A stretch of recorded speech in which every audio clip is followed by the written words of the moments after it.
everything at once. I guess we're just a hobbyist at large. I develop and invest in products. I help people celebrate important times of their lives. I would call myself a picnic designer.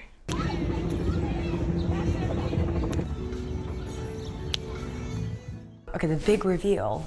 I just do everything. I paint, I illustrate, I do 2D animation, I do 3D animation. I'm getting into VFX, I'm learning motion tracking, which has been like my new exciting thing. And I have a brand which I really try not to mention too much because I'm just like, no.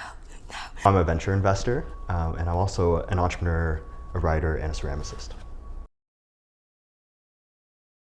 Very clearly remember because my mom was super mad at me. Like I was 12, like 5th grade-ish. I discovered Gaia Online, which is this website that you can go on for like mostly anime fans. A lot of folks came from Furcadia, which is like the neighboring corner of the internet. And I got commissioned to do this fan art. She offered me, for the first time in my life, like hard cash for it. And she was like, do you have PayPal? And I was like, what the hell is PayPal? You know, so I was like, you know, asking my mom like, oh, we have to set up a PayPal. Like this woman wants to give me $45 to draw a pregnant 12-year-old red-haired fox furry like laying by a stream of water. And I was just like, yeah, I'm just gonna do that. And my mom was just like, we are not setting up PayPal. Like this needs my credit card information, like etc. So I went to the mall and got one of those gift cards that you can get. And I put that in and I set up my first PayPal account and I made my first $45. And that was like ballin' for a 12-year-old. Okay. Oh my gosh. Back in the day, my family, we always went window shopping. We'd never buy anything, but we'd go to malls and electronic stores. One time when I was in middle school, we went to this electronic store called Fry's. And,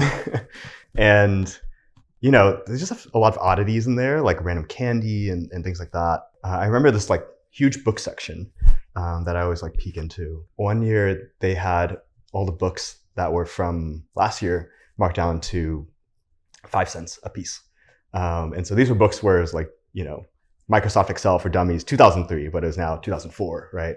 Or 2005. And something just occurred to me. I was like, what if we just bought the whole cart? And I convinced my mom to give me $5 and we bought the entire cart. It was like 50, 60, 70 books. I don't remember. And we went around and we took it to half price books and just resold all of them. Brand new copies to half price. And I think they probably thought we stole them or something, but they still rang it up and it ended up being like $400 or $500.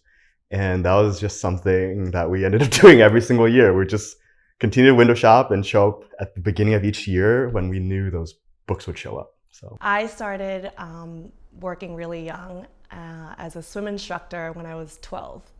I don't think they should have made me a swim instructor that young, but I was working.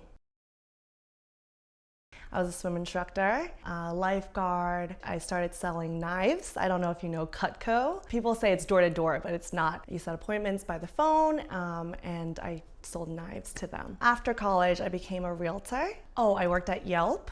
And then after that, my family asked me to quit and was like, please come back and help out the family. So I'm a property manager for the family now. In middle school, in summers, my brother and I would play RuneScape and MapleStory, and we would sell items that we would get. In high school, I started working in research labs as like a dishwasher. So by the time I got to college, this like education founder let me be his apprentice. I ended up doing odd jobs for him, just like doing his mail. Then he let me do his online marketing, and that's kind of how I paid my way through school. Yeah, by the end, I probably worked at like 6 or 7 startups. And the side hustles in between, I kept making random apps. Freshman or sophomore year, I made an app with a friend that gave you news that you want and the time that you have. Had 5 minutes, would give you snippets for 5 minutes. We did like a TurboTax for visas. Everyone loves plants, but no one knows how to take care of them. That's a fact. But common fake plants just don't cut it. Fake plants today look too good. No asymmetry, no broken stems, not a single brown leaf. Totally unconvincing. Solution? Slightly browning fake plants. At some point, my brother and I started mining Dogecoins.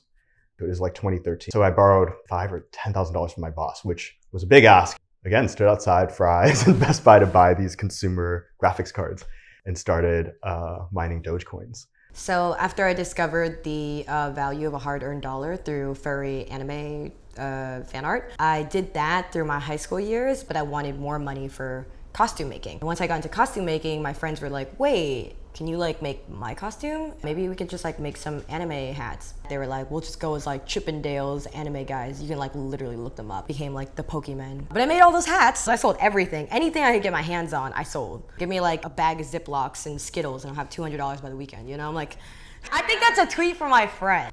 I'm gonna try to find out which friend, because I definitely heard it from a friend.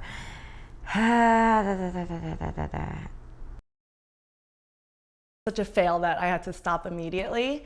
But I sold shampoo for like a day. I sold it to my sister as my first customer, and she like lost all her hair, so I had to stop. Almost all of those that I had mentioned had failed in some way or another, and some completely flopped. They launched and no one used it. We had millions of Dogecoins at some point. But my boss, for some reason, asked for his money back because Bitcoin had crashed and the whole markets were crashing. We ended up selling everything for like a couple $100 and paid him back and sold all the parts. But I think that would have been like $2 or $3 million today if we held on to it. So yeah, definitely some big failures. Me and my friend Zeke, we decided to get into this really big empty warehouse in Fruitvale, Oakland. The space was 2,000 square feet for $2,000, so at a great price, at $1 per square foot. Unheard of in the Bay Area, where there's no more art spaces. I was just like driving around with a 19-foot scissor lift in my big warehouse thinking like, wow, I'm such a boss, this is gonna be such a great place, until one very tragic and fateful night that was completely out of my control.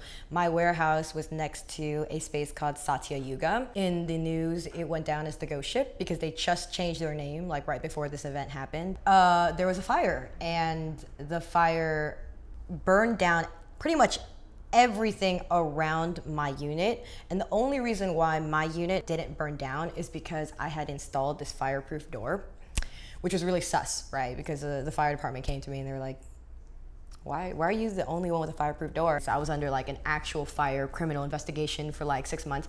But you know, the fire made everything very uninhabitable. Even though the fire didn't burn down my part of the warehouse, it was suffering from a lot of like water damage. Tragically, 39 people did lose their lives in the neighboring unit, not in my unit.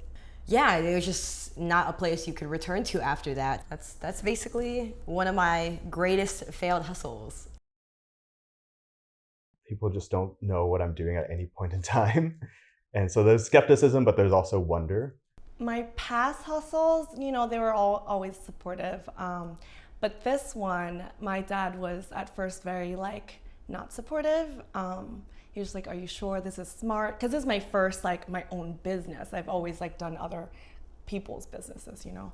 So he's a little worried for me, but he's come around, and he's a business owner himself, so he's been very helpful. I think a lot of folks that know about all my hustles, like every single one, even the ones I don't want to talk about on camera, know that I am a serious go-getter, that I have no fear of failure, and that I am not afraid of looking really stupid, you know? So many things will happen when you try something new, and I think the reason why a lot of people don't is because they're like, you know, I look really successful in the last thing I was doing. Now if I get into, I don't know, printing, I might look lame if I mess up. I don't know if I should venture into it. Or they'll try to do it secretly and like hope that it can like get big in secret, which I'm like, how does that work? There's really nothing that can keep you down forever unless you really harm another person, you know, in this planet. I think everybody makes mistakes. You can only protect your reputation so much. Even if you are the perfect hustler and have only had successes, someone is going to say something shitty about you. So, fuck it, you know? Go all in. Don't just kind of like half-ass it. Find a way to figure it out. If it's something that you love, you know, people will see that. I don't want to assign too much weight to like the success or failure of it. Like my belief is that, you know, people who have sort of like infinite time horizons have good outcomes. If you can like show up every day and just continue doing it, get another day in, then that's like success, and you know, the rest will sort of come with. I think things should be more silly. Don't take yourself too seriously. Hi, I'm Joyce Keokham. I'm the director.